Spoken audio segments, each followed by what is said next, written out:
মিয়ানমারে ২ দফা শক্তিশালী ভূমিকম্পে প্রাণহানির সংখ্যা বেড়ে দাঁড়িয়েছে ১,০০২ জনে, আহত ২,০০০-এর বেশি।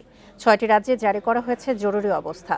ফোনালাপে পাশে থাকার আশ্বাস দিয়েছেন মার্কিন প্রেসিডেন্ট ডোনাল্ড ট্রাম্প। সহায়তার আশ্বাস দিয়েছে জাতিসংঘ, ইইউ, আসিয়ান ও চীন।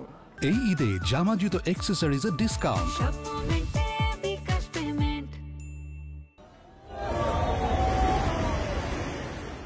গৃহযুদ্ধে ক্ষতবিক্ষত মিয়ানমার প্রাকৃতিক দুর্যোগে লণ্ডভণ্ড।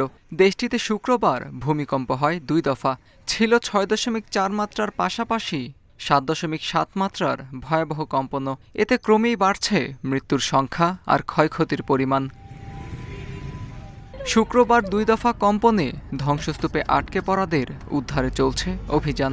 তবে মার্কিন ভূতাত্ত্বিক পরিষেবা বলছে মৃতের সংখ্যা ছাড়াতে পারে ১০,০০০। টেলিভিশনে দেয়া এক ভাষণে বিশ্ব দরবারে সহায়তার আবেদন জানালো জান্তা প্রধান।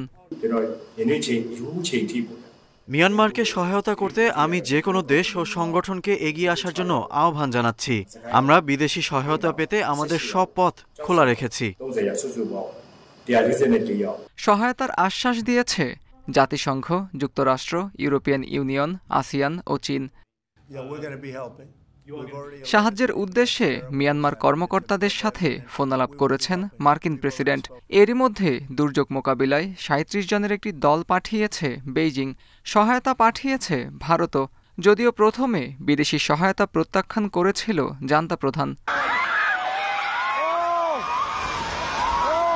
ভূমিকম্পের উৎপত্তিস্থল সাগাইং শহরের ১০ মাইল উত্তর পশ্চিমের ১০ কিলোমিটার গভীরে।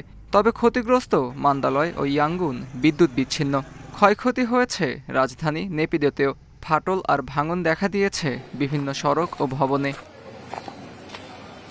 আত্মজ রহমান, ইন্ডিপেন্ডেন্ট নিউজ।